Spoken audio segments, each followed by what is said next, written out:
हमारे देश और अफगानिस्तान ने तरक्की की राह शाना बशाना तय की है। जिस देश को अफगानिस्तान को तालिबान ने पूरी तरह से तहस नहस कर दिया था, उसे भारत ने सजाया संवारा है। अफगानिस्तान से अमेरिका इबरतनाक शिकस्त खाकर खुद तो भाग रहा है, लेकिन अपने पीछे अपना चमचा छोड़े जा रहा है। आप सभी को पता है कि अफगानिस्तान को तबाह बर्बाद करने के पीछे भारत और अमेरिका का गठजोड़ था, लेकिन अब इसी भारत की चीखें निकल रही हैं, क्योंकि मोदी सरकार को तालिबान मुंह तक नहीं लगा रहे और वो तो मोदी के भेजे हुए वफद से भी मिले तक नहीं। तालिबान के इस रवैये पर भारतीय मीडिया ने एक तूफान बर्पा किया हुआ है और वो इसका जिम्मेदार पाकिस्तान और पाकिस्तान की खुफिया एजेंसी ISI को ठहरा रहे हैं। मैं आपको भारतीय मीडिया का वो क्लिप भी आगे चलकर सुनवाता हूँ, जिसमें वो चीख कर पाकिस्तान पर इल्जामात की बारिश कर रहा है। मोदी सरकार ने अरबों डॉलर्स की भारी सरमायाकारी अफगानिस्तान में की हुई थी और इस सरमायाकारी का मकसद पाकिस्तान के खिलाफ दहशतगर्दाना कार्रवाइयों को फरोग देना था। लेकिन भारत की तालिबान ने नींदें ऐसी हराम की हैं कि मोदी का पालतू मीडिया दिन रात पाकिस्तान और तालिबान को अफगानिस्तान की तबाही का जिम्मेदार ठहरा रहा है। ये भी मैं वाज़ह करता चलूँ कि इस वक्त अफगानिस्तान में ताज़ा तरीन अपडेट्स के मुताबिक तालिबान का कंट्रोल हर गुजरते दिन के साथ मुस्तहकम और वसी पैमाने तक फैलता जा रहा है। और ये बात भी बहुत क्लियर है कि तालिबान ने अशरफ गनी की तरह मोदी के हुक्म पर नहीं चलना, जिस वजह से भारतीय मीडिया तालिबान के इक़्तिदार में आने से पहले ही तालिबान के खिलाफ जहर उगलना शुरू हो गया है। भारतीय मीडिया को इस वक्त सांप सूंघ गया था जब पाकिस्तान के न्यूज़ चैनल ने यह खबर ब्रेक की कि अफगानिस्तान में इंडियन फोर्सेज ने असला पहुंचाया है, क्योंकि भारतीय मीडिया सिर्फ वही दिखाता है जो पाकिस्तान के खिलाफ हो। अगर दुनिया में झूठ बोलने पर नोबेल इनाम मिलता होता तो सबसे पहले वो भारतीय मीडिया को ही मिलना था, क्योंकि भारतीय मीडिया झूठ बोलने में ऐसा एक्सपर्ट है कि ये दिन को रात और रात को दिन बना देता है। इसी भारतीय मीडिया की मैं आपको तालिबान और पाकिस्तान के खिलाफ रिपोर्टिंग दिखाने लगा हूँ, जिसे देखकर आप लुत्फ अंदोज जरूर होंगे। ये क्लिप आप जरा मुलाहिजा कीजिए। अफगानिस्तान की बात कर रहे हैं, उस पठान लैंड की जिसके काबुली वाले की कहानियां पढ़कर हम और आप पढ़े हुए, लेकिन आज अफगानिस्तान के काबुली वाले का मुस्तकबिल फिर अधर में है। अफगानिस्तान से अमेरिका की फौज लौटने लगी है। अफगानिस्तान में अपने सबसे बड़े बलगाम बेस को अमेरिका ने खाली कर दिया है। अमेरिका के फाइटर जेट लौट चुके हैं। अमेरिका के टैंक और तोपें वापस हो चुकी हैं। अमेरिका की वापसी के साथ ही अफगानिस्तान में 2 दशक पुराना का दौर फिर लौट आने की आहट सुनाई देने लगी है। इसीलिए सबसे पहले अफगानिस्तान की ही बात करते हैं, चंद सवालों के साथ कि अफगानिस्तान में का आतंक राज कायम हुआ तो कश्मीर के जमीनी स्तर पर क्या असर होगा?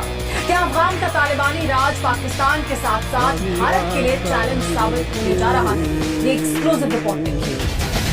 2001 में अफगानिस्तान में अमेरिकी फौज के पहुंचने और तालिबान की सत्ता से बेदखल होने के बाद हमारे देश और अफगानिस्तान ने तरक्की की राह शाना बशाना तय की है। जिस देश को अफगानिस्तान को तालिबान ने पूरी तरह से तहस नहस कर दिया था, उसे भारत ने सजाया संवारा है।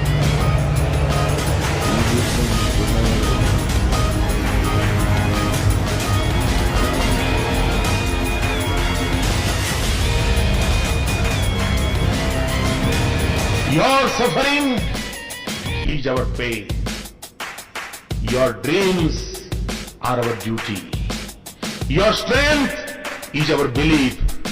Your courage is our inspiration.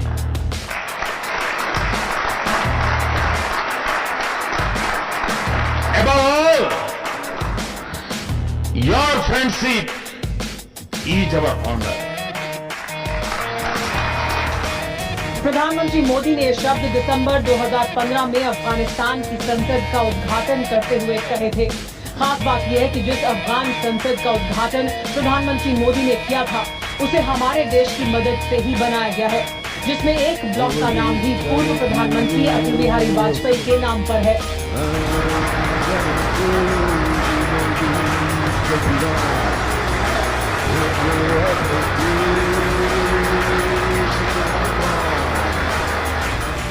Bharat ने अफगानिस्तान में अब तक $3 अरब का निवेश किया है। ये रकम रूस, चीन, ईरान जैसे देशों के निवेश से कहीं ज्यादा है। अफगानिस्तान के हेरात में करीब 2040 करोड़ की लागत से सलमा बांध बनवाया है, जिसमें हमारे देश के 1500 इंजीनियरों ने भी अपना योगदान दिया। अफगानिस्तान की पूरी पावर ग्रिड भारत की खड़ी की हुई है।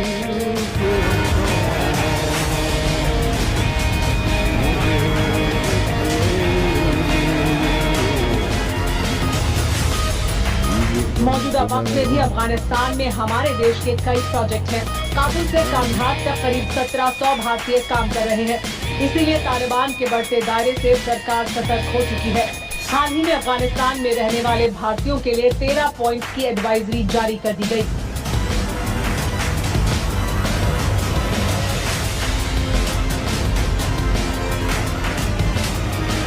भारतीयों को अत्यधिक सतर्क रहने के लिए कहा गया है। सभी भारतीयों को सलाह दी गई है कि वो किसी भी सूरत में अफगानिस्तान में गैर जरूरी आवाजाही से बचें, बड़े शहरों से बाहर बिल्कुल भी न निकलें और जो भी भारतीय कंपनियां अफगानिस्तान में काम कर रही हैं, वो अपनी सुरक्षा का पूरा ख्याल रखें। करीबी पुलिस स्टेशन का नंबर साथ रखने की भी सलाह दी गई है।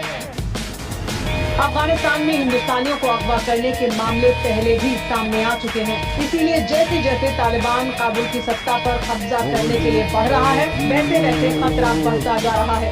हालात ऐसे हैं कि आम लोग अपने घरों में हथियार जमा कर रहे हैं ताकि कोई हमला होने पर अपने परिवार की हिफाजत कर सके।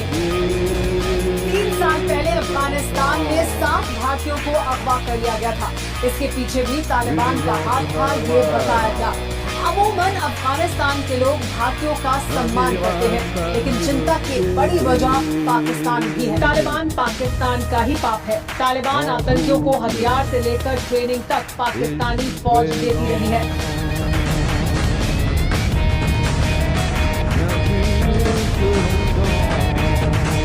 सही मायने में सारे फसाद की जड़ इस्लामाबाद है।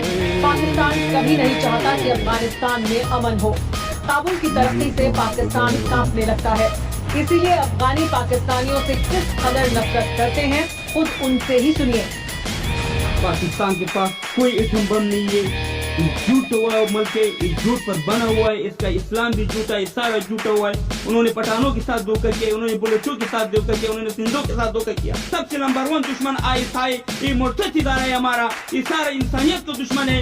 इंडिया अभी ठे में हम आपके साथ खड़ा है, सारा दुनिया आपके साथ खड़ा है, पीछे हटना नहीं है, इसको खत्म करना। अफगानिस्तान भी जानता है कि पाकिस्तानी तालिबान की सरपरस्ती में दहशतगर्दों ने उनके मुल्क को बर्बाद करने में कोई कसर नहीं छोड़ी। इसीलिए अफगानिस्तान का बच्चा बच्चा पाकिस्तान से नफरत करता है।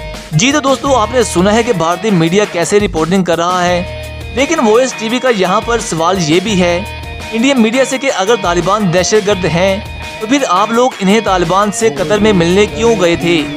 वो तो तालिबान ने आपको मुंह नहीं लगाया और भगा दिया था। उसके बाद फिर आपके मीडिया ने तालिबान के खिलाफ मुहिम शुरू कर दी है। अगर यही तालिबान भारत से मुलाकात कर लेते तो भारत ने कहना था कि तालिबान अच्छे हैं। अब अगर तालिबान ने इंडिया को मुंह नहीं लगाया तो ये दहशतगर्द बन गए हैं। बहरहाल हमें ना तो तालिबान के साथ होना चाहिए और ना ही अशरफ गनी के साथ। हमें हमारी अफगान अवाम का साथ देना चाहिए और उस गवर्नमेंट का साथ देना चाहिए जिसे अफगानिस्तान की अवाम ने इलेक्ट किया हो, चाहे वो तालिबान हो, चाहे वो अशरफ गनी हो और चाहे वो कोई भी दूसरा तीसरा प्लेयर हो।